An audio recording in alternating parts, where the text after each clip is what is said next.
Hola, ¿qué tal? ¿Cómo están? Bienvenidas, bienvenidos a su podcast favorito y eso a mí qué. Somos Carolina y Lisandro. Y bueno, hoy vamos a hablar por fin de algo que hace mucho teníamos que haber hablado, que son las criptomonedas, las Bitcoins, las Ethereum, las Dogecoin, Pepecoin, las Memecoin. Y pues yo voy hoy a interrogar a Lisandro para que nos explique de qué viene esto, si eso es dinero de verdad, si sirve para algo, por qué se ha vuelto un tema pues tan hablado y tan controvertido en el mundo. Sí, totalmente, Caro. De hecho, estamos llevando por fin o trayendo al podcast conversaciones que hemos tenido, ¿no?, entre nosotros muchas veces, porque vos sabés que a mí me interesa el tema, hace muchos años que me informo y lo sigo, pero para nada, evidentemente lo hago como alguien que está viendo un cambio que puede venir por ahí, que me interesa conocer y saber. Y bueno, y esta decisión de traerlo al podcast, bueno, va a poner un poco, o tratar de aportar algo a la discusión, entendiendo que evidentemente cada quien podrá ir y buscar información detallada y profunda con expertos y expertas, evidentemente, ahí afuera, pero creo que está bueno por fin traerlo, ¿no? Yo creo que sí. Y bueno, para empezar, además de que a ti te interesa, ¿no? Eres entusiasta, eso me consta, pero ¿por qué le interesar, perdón, a nuestra audiencia? ¿Por qué tendrían que escucharnos hablar de las criptomonedas? Bueno, es un gran punto, eso creo que nos interesa a todos y todas, empezando por algo que quizás es un poco más cercano que empezar por criptomonedas, que es empezar por la economía, ¿no? La economía y la moneda fiat, las monedas de los países que emiten todos los países y que evidentemente están mostrando una señal clara hace ya muchos años y que está vinculado con la pérdida de valor de la moneda, la pérdida de poder adquisitivo de las monedas. Y esto está relacionado con políticas monetarias expansivas, es decir, de emisión monetaria. La masa monetaria, la cantidad de dinero circulante en cada uno de los países tiende a aumentar de manera importante.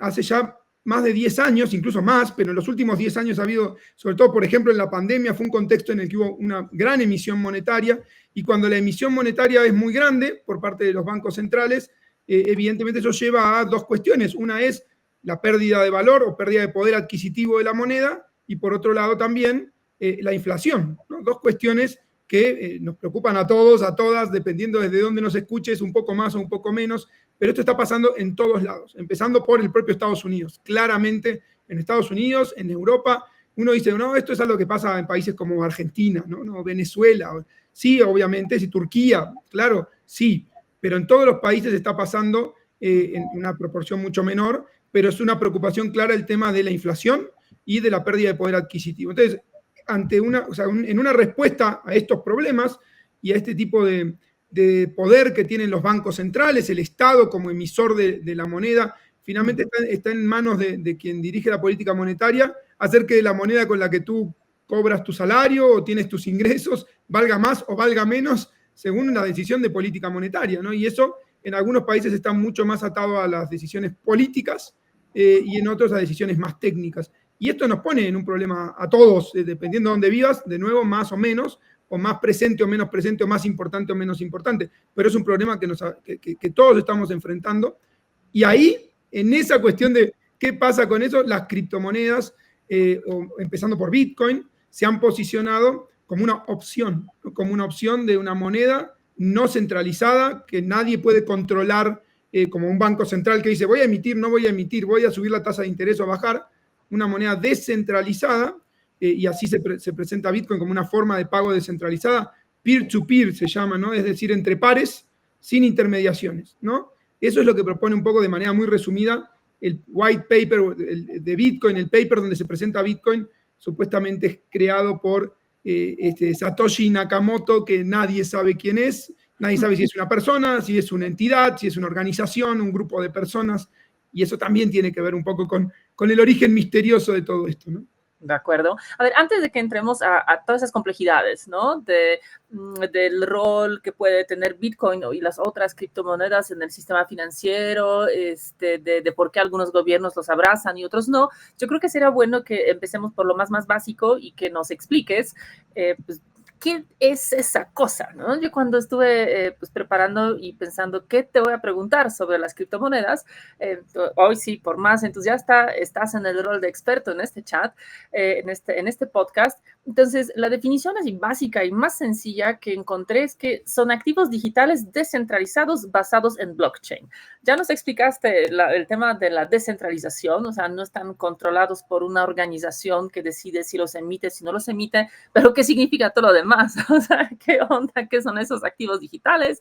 ¿Qué significa que están basados en blockchain? O sea, ¿son las cripto dinero de verdad? Ok, bueno, ahí hay varias cuestiones. Una, como bien decías, en general cuando hablamos principalmente de Bitcoin, pero después esto se replica en otras cripto, pero quizá la que más ubica a la mayoría de las personas es Bitcoin. Y ahí tenemos que sí son, primero, activos digitales. Esto significa que evidentemente no están en el mundo físico, sino es un activo digital en una blockchain, que es una cadena de bloques. Eso es una blockchain, una cadena de bloques. Y se llama cadena de bloques porque en sí funciona como si fuera una cadena donde se generan bloques de transacciones que se van uniendo uno con otro, ¿no? Entonces se va formando como si fuera una cadena. En cada uno de estos bloques lo que hacen es registrarse las transacciones. Si yo hago una compra de Bitcoin y luego la transfiero a otra persona, cada una de esas transacciones se va registrando en un bloque, ¿sí? Dependiendo cuál sea la blockchain o la cadena, cada bloque tiene una capacidad diferente y cuanto más capacidad tiene un bloque, eso ayuda a que la cadena de bloques sea más rápida, más veloz, con más capacidad de procesar, y cuantas menos transacciones entren en un bloque, hace que esa cadena sea más lenta, ¿no? Para procesar transacciones. Y lo que tiene la blockchain es que en general no se pueden borrar las transacciones realizadas, ¿no? Entonces queda el registro de cada una de las transacciones que se hizo, y en general en lo que son las blockchains públicas, esto es transparente, tú las puedes traquear. Puedes entrar a la página de la blockchain de Bitcoin y ver todas las transacciones que se están realizando desde las wallets, son billeteras, ¿no? Es decir, desde la dirección que sale el dinero y a la que llega, y tú lo puedes traquear públicamente siempre que sean blockchains públicas, como Bitcoin, por ejemplo. Y además el tema de que sea descentralizado hace que finalmente, por ejemplo, ahí tienes Bitcoin, que es lo que se llama el método de cómo funciona Bitcoin, es como a prueba de trabajo o proof of work. ¿Y eso qué significa? Que se genera a través de lo que se denomina el minado de bloques, ¿no? Es decir, a través de la resolución de algoritmos complejos, hay gente que mina Bitcoin, y así se llama el proceso, como si fuera una mina de metales preciosos. Lo que hace es tiene muchas computadoras con alto poder de cómputo resolviendo algoritmos. El que lo resuelve lo que hace es agregar una nueva cadena al bloque, pero finalmente los mineros están alrededor del mundo, en distintos lugares, aunque hay cierta tendencia a la centralización. Por ejemplo, las mineras más grandes de Bitcoin están en China, por ejemplo, y no es casualidad. O sea, ¿de dónde? ¿Por qué? Porque finalmente también requiere un enorme consumo de energía minar Bitcoin, y las granjas son muy grandes, y eso significa que también el costo de la energía es un insumo muy grande para las mineras, es donde es más conveniente minar este tipo de cuestiones. Y eso también, de nuevo, eso lo que lleva es a que cada bloque que va a subir a la red se puede ir produciendo en cualquiera de las mineras, incluso muy pequeñas alrededor del mundo, y eso hace que distintas personas deban validar las transacciones. Los bloques lo que hacen es, se validan las transacciones realizadas, y eso queda asentado en un bloque.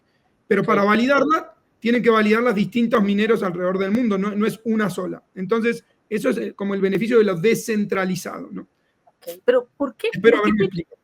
¿Por qué esos bloques? Porque, a ver, es algo súper abstracto, ¿no? O sea, son unos algoritmos que vas minando, resolviendo problemas matemáticos muy complejos, me imagino, que pues reflejan una cadena de transacciones que se realizan. ¿Por qué eso tiene valor? O sea, al día de hoy que estamos grabando, un Bitcoin vale $97,000 más o menos, ha bajado un poquito, o sea, porque algo... Llegó casi a 110, llegó casi a 110,000, 109,000 y algo. Pero, a ver, ¿cómo me explicas, no? A una persona criada con el valor de dinerito que tiene en la cartera o puede ver en su cuenta, porque algo de ese nivel de abstracción tiene ese valor, un valor tan grande, ¿no? En el, digamos, ahora sí, en el mercado del dinero real que tenemos, bueno, también por supuesto sabemos que dinero en realidad es una convención, ¿no?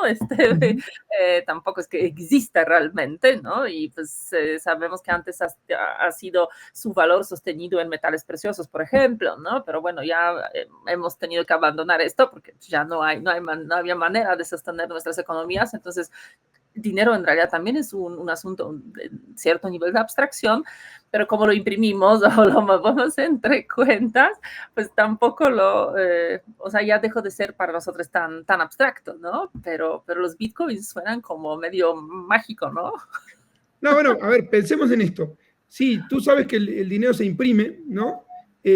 Pero desde que se abandonó el patrón oro, justamente esto que tú mencionabas, finalmente hasta que estuvo vigente el patrón oro, se supone que el oro respaldaba el valor de la moneda circulante. Cuando se abandona el patrón oro y ya no es necesario tener ese respaldo en oro por parte de los bancos centrales, es donde esta política monetaria expansiva empieza a ser mucho más marcada, porque pues ya no hacía falta estar respaldando cada billete, cada peso, cada dólar, cada euro que se emitía.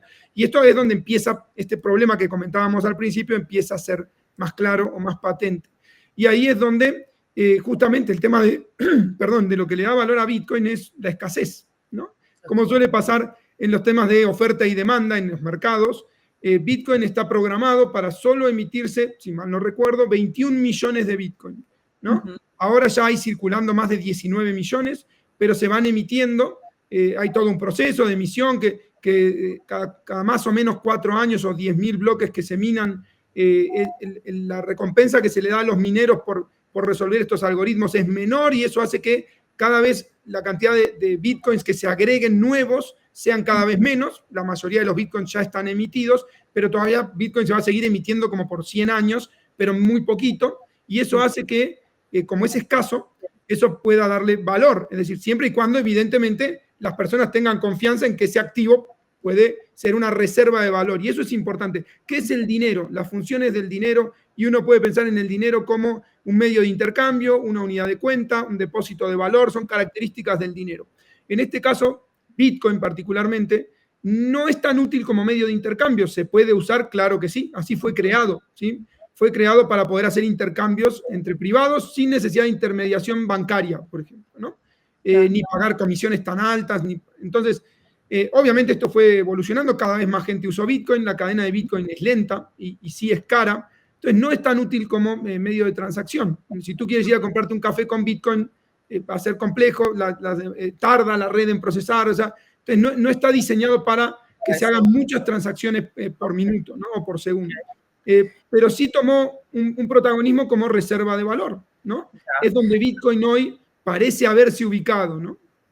Hay también, además del Bitcoin y sus semejantes, que entiendo que hay otras que operan de esa misma lógica, ¿no? De las cadenas de valores, de las blockchains, pero hay también estas stable coins, o sea, como monedas estables, y los meme coins, que últimamente se han hecho súper famosos, especialmente cuando pues, la pareja presidencial de Estados Unidos, tanto Donald Trump como Melania Trump, han emitido sus propias meme coins. Y ahora, ¿esas cómo se relacionan con la tecnología de Bitcoin? O sea, ¿están basadas en lo mismo? ¿Tienen mismo tipo de valor? ¿O especialmente en el caso del meme coin estamos ya hablando casi de las estampitas de tu álbum de Panini, ¿no?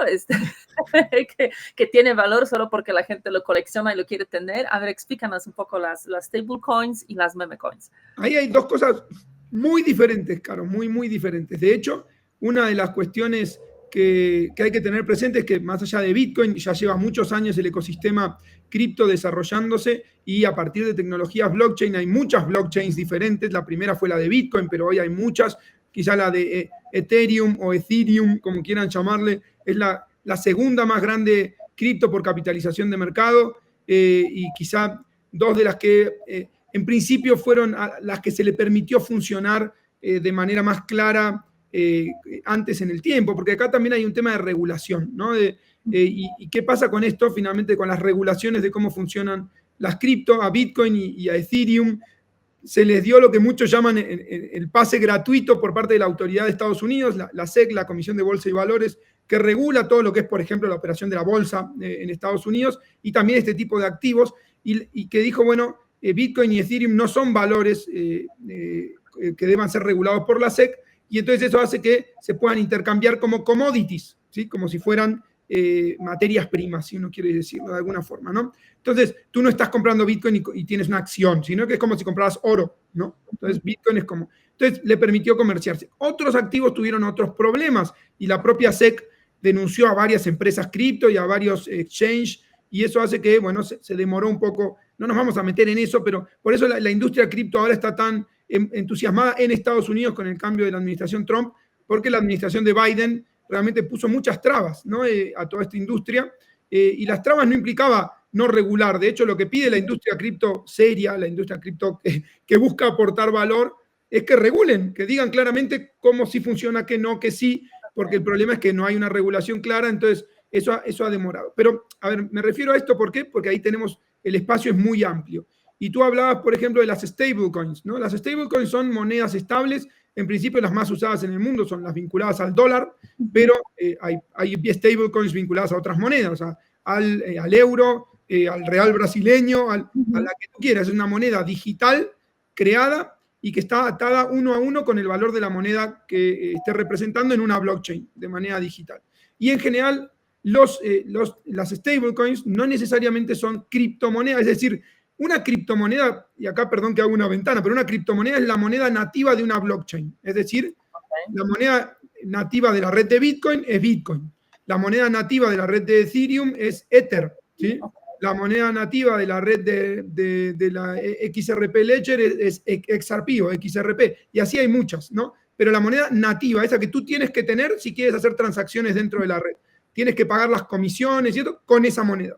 Pero dentro de las blockchains se pueden generar tokens, es decir, otras que parecen ser como criptomonedas, pero que no están sustentadas en una blockchain propia, sino que utilizan una blockchain existente. Por ejemplo, dentro de la red de Ethereum o dentro de la red de Solana, que es otra blockchain muy grande que se ha hecho muy famosa porque es la más utilizada para hacer meme coins, estas monedas meme que tú decías. Finalmente se montan esas meme coins en la blockchain, por ejemplo, de Solana. También hay en la red de Ethereum, en la red de XRP, en la red de, no sé si en la red de Bitcoin, pero casi todas las blockchains tienen algunas meme coins. Okay. Solana es la que más tiene, ¿sí? Meme coins. Entonces pero los tokens están montados sobre una blockchain, ¿sí? Pero las monedas nativas de esa blockchain son las criptomonedas. Solana, ¿no? Solana, Ethereum, Bitcoin, XRP, AVAX, hay muchas, ¿sí? Muchas. Bueno, pero solo para hacer esa diferencia. Como cualquiera puede montar su meme coin con base en, o sea, si compro, digamos, suficiente cantidad, porque entiendo que ahí tiene que haber esa vinculación, ¿no? De mi meme coin con alguna cantidad de los blockchains, del sistema, digamos, que yo desea utilizar, y puedo hacer una meme coin propia. Incluso sin tener monedas.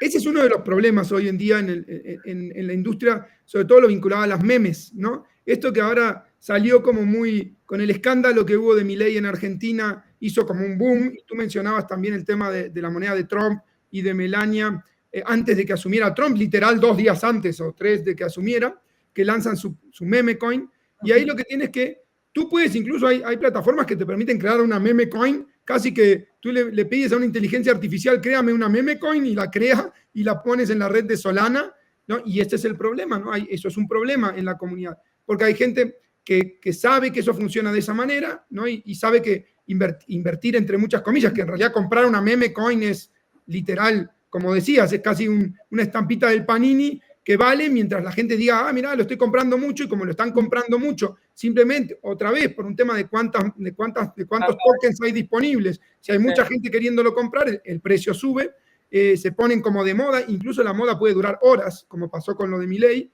entonces el precio sube mucho, y después la gente que tenía esas monedas, que las había comprado muy baratas, o que había generado el proyecto, las vende cuando están muy caras, y el precio baja, cae, y pierde todo su valor. Esto pasa mucho con las meme coins, en lo que se suele llamar como estos rug pulls, ¿no? El hecho de que sale la moneda, el precio sube, se pompea, como le dicen, porque sale por las redes, mucha gente compra, la gente los insiders, los que conocían del proyecto o tenían tokens, los venden en un valor muy alto, y de golpe el precio baja muchísimo y el que invirtió se queda sin poder recuperar ese dinero, ¿no? Entonces, pero eso no es algo que puede pasar con el Bitcoin, ¿no? O sea, con las verdaderas cripto que sí están vinculadas a las cadenas de valores. O sea, eso ocurre con las meme, pero no con las cripto reales, digamos. A ver, tiene mucha volatilidad del mercado, sí lo tiene. Bitcoin también ha tenido variaciones de valor muy altas. De golpe Bitcoin puede en mercados alcistas subir mucho,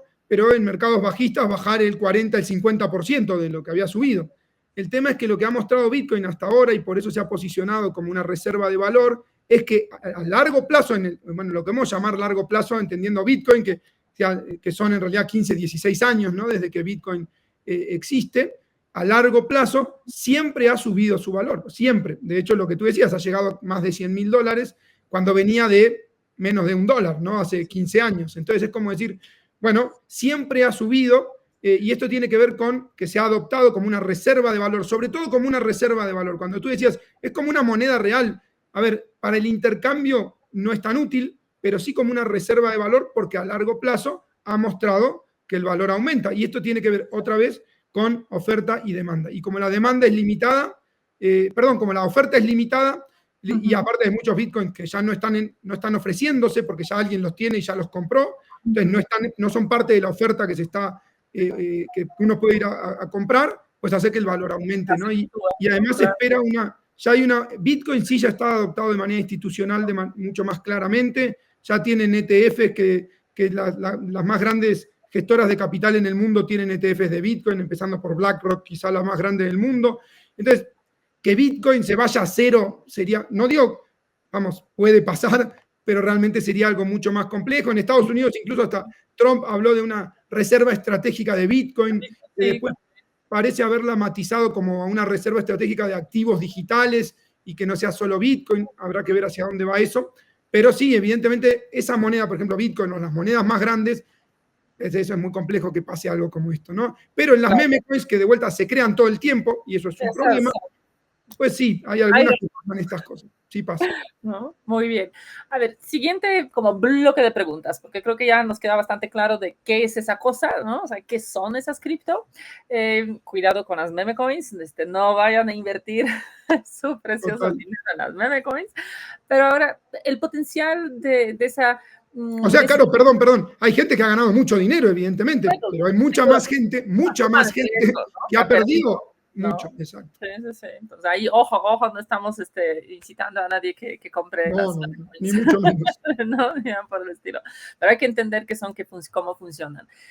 Ahora te quisiera ir preguntando un poco más sobre ese potencial real de las criptomonedas y en general de los activos digitales, ¿no? Para ir cambiando la economía global. O sea, ¿tienen realmente ese potencial para cambiar la manera en la que está funcionando el sistema bancario? ¿Podrían ser como una nueva dinámica que va a sustituir, que va a volver el sistema bancario tradicional obsoleto? ¿O pues son algo que puede como ayudar a estabilizar nuestros mercados, nuestras economías, o por el contrario, es algo que conlleva demasiados riesgos? ¿Tú cómo lo estás leyendo? A ver, creo que ahí hay dos cosas. De hecho, ahora en Estados Unidos hay todo un cambio muy importante desde el propio gobierno de Trump, donde se ha generado ya, se han dado muchas señales de que es mucho más amigable este gobierno con que realmente se generen regulaciones para esta industria, y eso implica claramente que si hay regulaciones, lo que se espera es que haya ganadores de eso y perdedores, evidentemente, cuando haya regulaciones. Estos tokens que no sirven para nada, como los memes, pues evidentemente o van a desaparecer o se van a regular prácticamente como una industria, de vuelta como si fuera un casino o un bingo o algo donde uno va a casi que apostarle a la cosa, pero no como activos que tengan un valor intrínseco porque aportan algo real. Y las monedas que sí puedan sostenerse a pesar de las regulaciones, pues van a pasar a cumplir un papel en el sistema financiero, ¿no? Entonces, tú hablabas de las stablecoins. Las stablecoins se están usando mucho, realmente mucho. Ha crecido mucho el mercado de stablecoins. Hay algunas más que están más reguladas o que han cumplido con más controles, algunas menos transparentes, que es lo que también habrá que ver qué tanto se sustentan. La más grande del mercado se llama USDT, que es de una empresa que se llama Tether, y es quizás la más opaca o la menos regulada, que en algunos exchanges en Europa incluso la han deslistado porque como no cumple con la regulación. Ya hay regulación en Europa cripto, Estados Unidos ya tiene algo aprobado de manera bicameral y habrá que ver si termina de aprobarse. O sea, vamos camino a las regulaciones de esta industria y eso va a hacer que evidentemente con las regulaciones y con el ingreso de las instituciones bancarias tipo bancos privados, grandes bancos privados, pero también bancos centrales, ¿no? Instituciones de este tipo, bueno, eso va a hacer que sea menos volátil el mercado, no que no varíe, la bolsa de valores varía también, las acciones suben y bajan de valor, pero quizás no tanto como las criptomonedas. Entonces, probablemente eso lleve, la regulación lleve a que tengamos un grupo de criptomonedas mucho más asentadas, mucho más validadas por el sistema institucional, y que tengan una volatilidad, pero no tan marcada como la que tienen ahora, y que además cumplan un papel en el sistema financiero. Las stablecoins son unas, es decir, tú tienes stablecoins que las generan en principio empresas privadas, pero que deben estar reguladas y que además deben demostrar que cada dólar que se emite, y digo dólar y llámenlo cualquier moneda, peso, el que quieran, cada peso, cada dólar que emiten digital debe estar respaldado por un dólar real. En general, tú tienes $100,000, no sé, vamos a poner USDC, que es lo tiene una empresa que se llama Circle, o RLUSD, que le emite Ripple, y dices, bueno, yo tengo $1, puedo emitir un dólar digital. Pero con ese dólar no es que tienen el dólar guardado en una caja fuerte. En general lo que hacen es comprar, por ejemplo, bonos del Tesoro de Estados Unidos. Eso es muy común. Lo respaldan con bonos del Tesoro, pero tienen el mismo valor respaldando la emisión de la moneda. Entonces ahí tienes las monedas estables. Eso se está usando ya mucho hace tiempo y se usa mucho también para comprar, por ejemplo, otras cripto. Tú metes dinero a un exchange, compras monedas digitales, dólares digitales, y con esos dólares digitales compras otras monedas, por ejemplo, ¿no?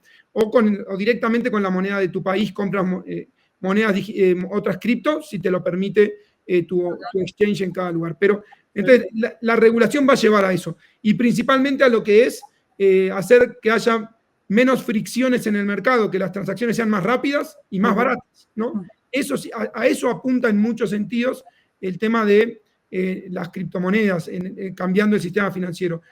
Transacciones más rápidas, más baratas, más transparentes, más trazables, ¿no? Y que además puedan, en algún sentido, y dependiendo, porque hay otras, por ejemplo, hay blockchains que han desarrollado mucho lo que se llaman los smart contracts, o los contratos inteligentes. ¿Y esto qué es? Que tú, por ejemplo, en vez de tener que ir a un notario cada vez que quieres hacer una operación, hay un contrato digital, un smart contract que ya quedó programado y que cuando se cumplan las condiciones que se establecieron en el contrato, se ejecuta automáticamente y te haga tu depósito. Hay otra tendencia que es lo que se llama la tokenización de activos del mundo real o real world assets, ¿no? Es decir, tú puedes tokenizar una casa, por ejemplo. Dice, bueno, voy a transformar mi casa que vale $100,000 la voy a tokenizar. Entonces voy a tener 100,000 tokens de $1. ¿Y qué haces con eso? Bueno, si yo un día necesito liquidez o capital, tengo el valor de mi casa en una blockchain tokenizado. Y lo que hago es, como no quiero vender mi casa, pero sí quiero vender el 10% de mi casa para poder tener liquidez. Bueno, entonces alguien compra el 10% en tokens y en un smart contract queda liquidado que te va a dar los 10,000, tú le vas a dar los tokens, va a tener el 10% de tu casa, va a ser de esa persona, y si un día tú vendes tu casa, le tienes que dar el 10% a esa persona, o tú puedes recomprarle ese 10%. Bueno, y todo eso queda establecido en el contrato inteligente. Cuando se cumpla uno u otro de los escenarios, automáticamente se ejecuta, tú vendes tu casa y el 10% va para esta persona. Es como decir, no estamos viendo mucho eso porque está empezando, es una tendencia nueva, pero va hacia allá, que se vaya a tokenizar, a que casi todo se vaya a representar en una blockchain, y eso haga que el nivel de transacciones que se procesen por alguna de estas cadenas de bloques sea muy alto, o sea, muchísimo dinero, y eso haga que quizá alguno de los tokens o criptomonedas de estas blockchains pueda subir de valor en el futuro. Pero eso finalmente tendremos que ver si pasa, ¿no? Qué interesante. A ver, con toda esa tendencia que nos dices, que también creo que es inevitable, ¿no? Nos va a pasar lo mismo con la IA, con las cripto. Es un fenómeno que ha llegado muy fuerte y pues los gobiernos no van a tolerar por mucho tiempo más que esto pulule así nomás, sin regulación, sin alguna limitación, sin algún control. Pero en todo eso, creo que en los últimos años hemos visto muy claramente que hay como algunos políticos muy pro cripto y otros no tanto, ¿no?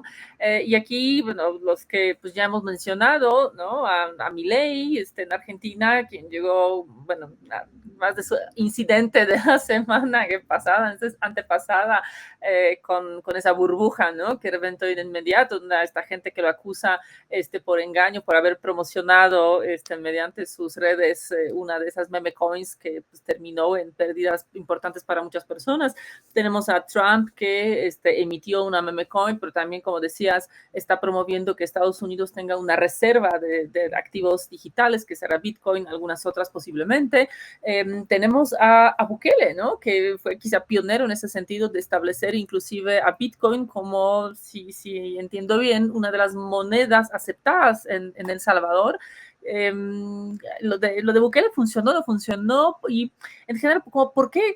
Porque si me hemos tenido esas discusiones, ¿no? Tanto en el podcast y fuera del podcast sobre ese tipo de liderazgos como los de Milei, los de Bukele, los de Trump, que digamos que tienen cierta amistad y ciertos parecidos entre ellos. ¿Por qué parece ser que es cierto tipo de liderazgo el que yo diría liderazgo, pues, con tintes populistas, ¿no? Luego con tintes pues antisistema, ¿no? Que cuestiona las instituciones tradicionales de la democracia, pero también en ese sentido del sistema financiero tradicional, ¿no? O sea, podemos ver también en el caso de Estados Unidos que Trump quiere salir de muchos de los acuerdos bilaterales, ¿no? O sea, lo que está haciendo ya en otros temas que no son temas de las cripto, pero con los aranceles y demás, pues está rompiendo tratados que llevan 60, 70, 80 años, ¿no? Que establecen las reglas por ejemplo, del mercado internacional, ¿no? Entonces, ¿cómo hay que leerlo? ¿Por qué son esas las voces en la política las que están tan entusiasmadas por las cripto? Y por qué como la política tradicional no parece estar entusiasmada en misma medida o quizá le ven más riesgos? O sea, ¿tú qué lectura le das a eso? ¿Por qué son los Mileis, los Trumps, los Bukeles? Y no sé, no los Bidens, ¿no?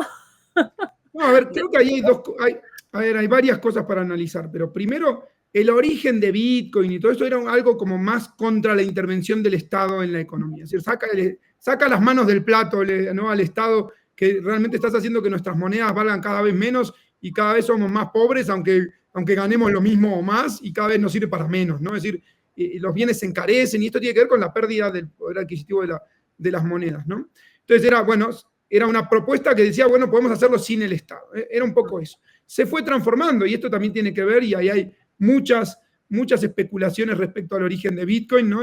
Aquel que simpatice más con Bitcoin va a decir que fue algo que alguien que no quiere dar su nombre y está oculto detrás es para poder promover la libertad financiera sin el Estado. Y hay quienes dicen incluso que Bitcoin fue un experimento lanzado por la comunidad de inteligencia de Estados Unidos para empezar a sentar el tema del uso de las monedas digitales para ir hacia otro lado, ¿no? O sea, no para la libertad fuera del Estado, ¿no? Entonces, todo esto está ahí, no sabemos cuál será la real por ahora, habrá que ver, en algún momento se sabrá. Está claro que si BlackRock buscó y buscó impulsar y tiene hoy un ETF de Bitcoin, por ejemplo, seguramente en BlackRock sí sepan quién creó Bitcoin, porque no creo que estén comerciando de manera formal con un ETF de Bitcoin sin tener idea si hay un tal Satoshi Nakamoto que se quedó con una cantidad determinada de Bitcoins y mañana dice, voy a vender todos, o voy a salir y voy a cambiar el algoritmo de Bitcoin y voy a decir que en vez de 21 millones va a haber 100.000 millones y el valor de Bitcoin pasa al piso. Entonces, cuando las instituciones grandes entran, uno entiende que hay cosas que saben que quizás no sabemos los demás, ¿no? O sea, claramente. Pero evidentemente esto, por un lado, eso. Pero las monedas que están tomando impulso, como decíamos, stablecoins, las monedas que van a tener un uso concreto, como para pagos internacionales, para pagos nacionales, para facilitar fricciones, para hacer todo más rápido. Esas en general no solo están en países populistas. De hecho, este es un tema y una agenda, la de blockchain y cripto, que si uno no la sigue, no lo conoce, pero que se viene discutiendo, por ejemplo, en espacios como el Banco Mundial, el Banco Internacional de Pagos, bueno, el propio Banco Central Europeo, obviamente el Foro Económico Mundial, pues hace años, ¿no? Hace años que esto está en la agenda y pasaron los discursos. Si uno escuchaba al CEO de BlackRock hace 5, 6, 7 años, decía que Bitcoin era una estafa. Y hoy tenemos un ETF de Bitcoin de BlackRock, ¿no? Que además fue el ETF o el fondo cotizado más exitoso en la historia de los ETFs. ¿Qué es un ETF? Por ejemplo, la posibilidad de comprar algo, o sea, un valor sin tenerlo, sin que tú lo tengas que custodiar. Tú compras un ETF y tienes un título de propiedad sobre algo. Por ejemplo, hay ETFs del oro, y en vez de comprar un lingote de oro, tú compras un título del ETF del oro, está atado al valor del oro, pero tú lo tienes en tu casa de bolsa, por ejemplo, ¿no? Lo mismo hay un ETF de Bitcoin. Tú no compras directamente el Bitcoin, tú compras un ETF de Bitcoin, un título. El que tiene el Bitcoin es BlackRock o el gestor de activos. Tú tienes un título que te da propiedad sobre ese valor. Entonces, si eso ya está pasando, bueno, evidentemente esto va mucho más allá de esto, pero claramente tiene cierta cuestión todavía de antisistema el discurso, que de vuelta cada vez tiene tintes de menos antisistema, todo lo contrario. Es decir, esto cada vez está más regulado, cada vez estamos hablando de que las empresas que al parecer más van a prosperar son aquellas que van a tener un papel claro dentro del sistema financiero, y eso tiene que ver con regulaciones, tiene que ver con adecuaciones de la normativa a nivel nacional e internacional, y entonces ahí vamos, ¿no? Y Bitcoin seguirá existiendo, probablemente habrá que ver cómo evoluciona, pero va a haber muchas otras que van a cumplir funciones concretas, y no tiene que ver con gobiernos populistas. Si yo te digo, por ejemplo, países que han desarrollado, digamos, Japón, por ejemplo, Suiza, ¿no? Y no estarías hablando de que quizá Suiza o Japón son característicos de gobiernos populistas en desarrollo de la industria blockchain. Se ha desarrollado mucho en países. Entonces, mucho más discretos en este tema, ¿no? Porque no salen a sacar sus meme coins, no. A ver, quizá hay. Discurso, ¿no?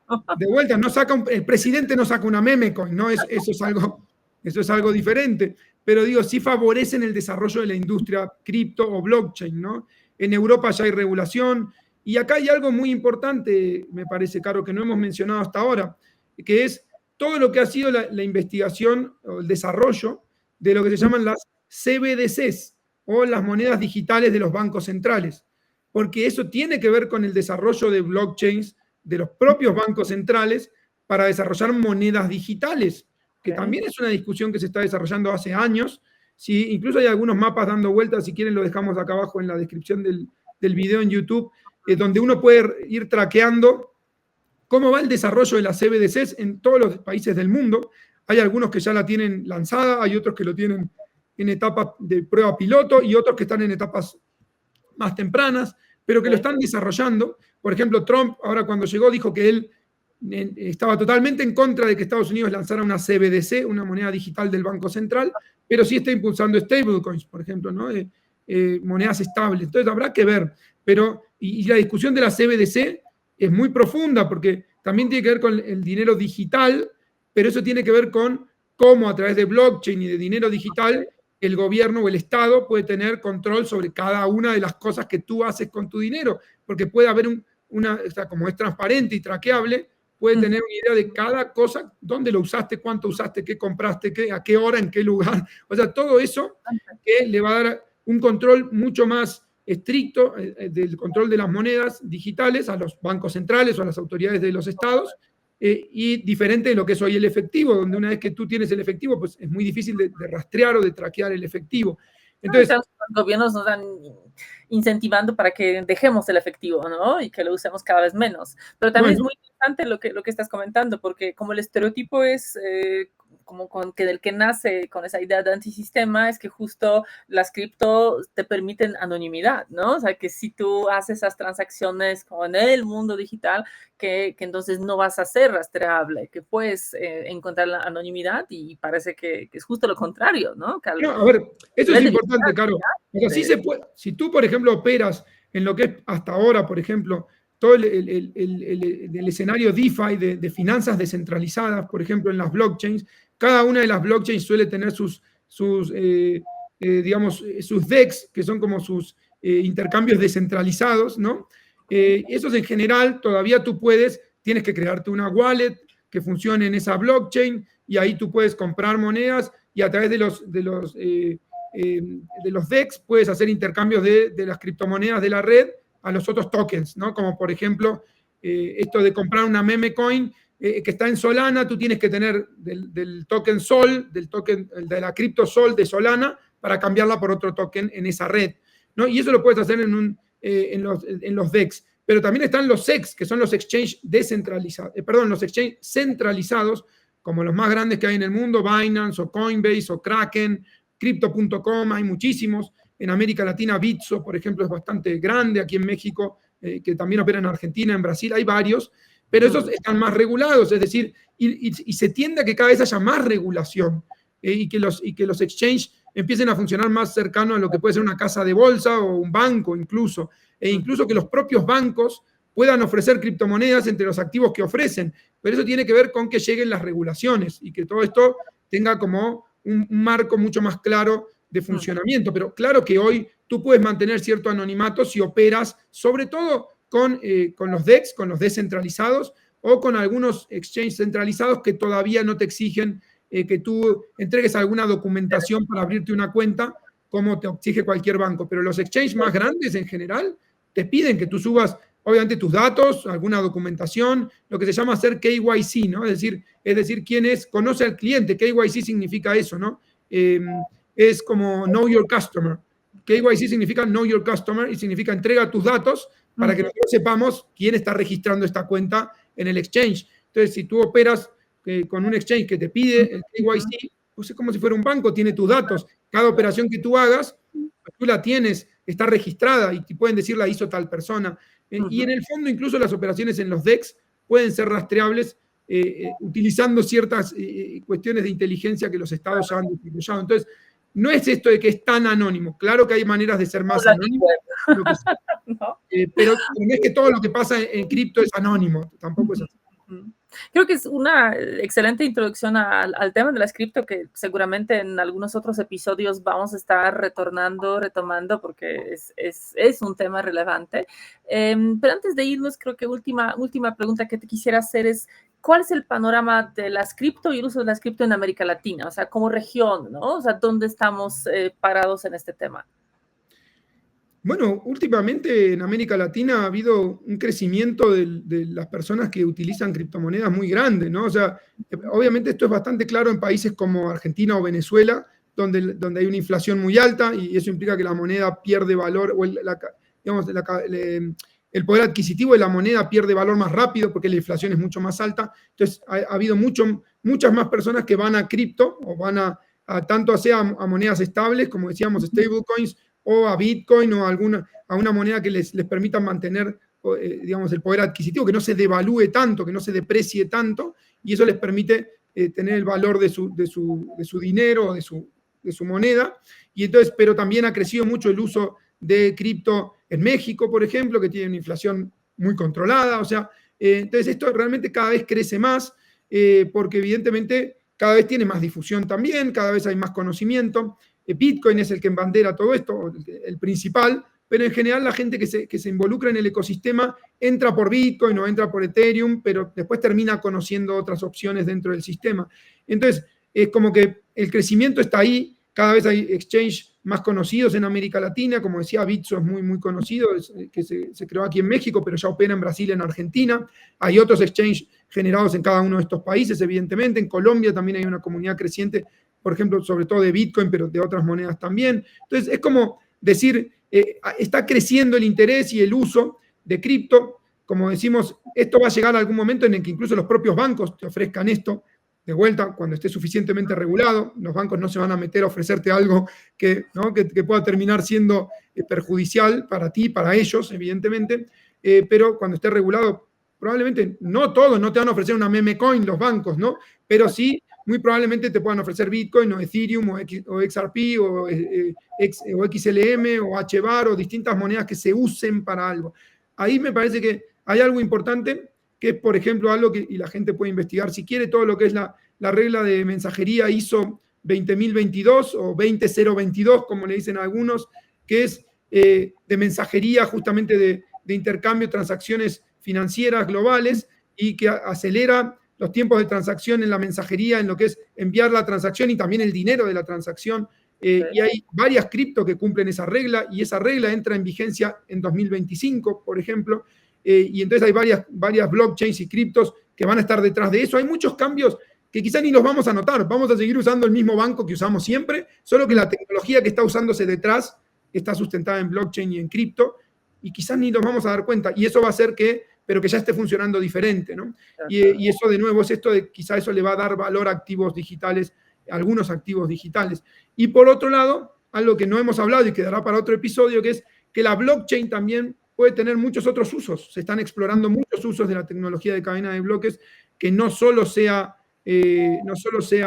para el mercado financiero o cuestiones financieras.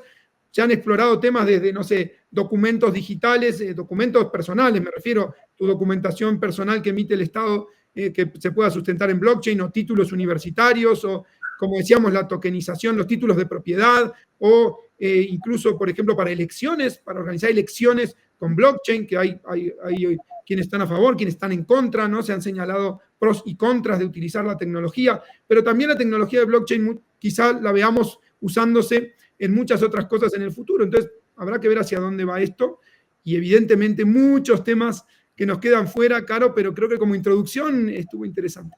Yo creo que estuvo muy, muy interesante y tenemos que regresar especialmente a esos usos políticos electorales de los blockchain, que creo que en este podcast nos interesan muchísimo. Muchas gracias, Lisandro, por ser experto esta vez. Experto entre muchas comillas, Caro, esto es muy introductorio, así que busquen información si les interesa, y con todo gusto, ¿no? Qué bueno poder compartir contigo y con quienes nos escuchen. No, muchas gracias a ti. Nos vamos en esta vez. Regresaremos hablando de muchos otros temas, incluyendo las cripto. Así que muchas gracias. Cuídense mucho y nos escuchamos pronto. Adiós. Comenten. Chau.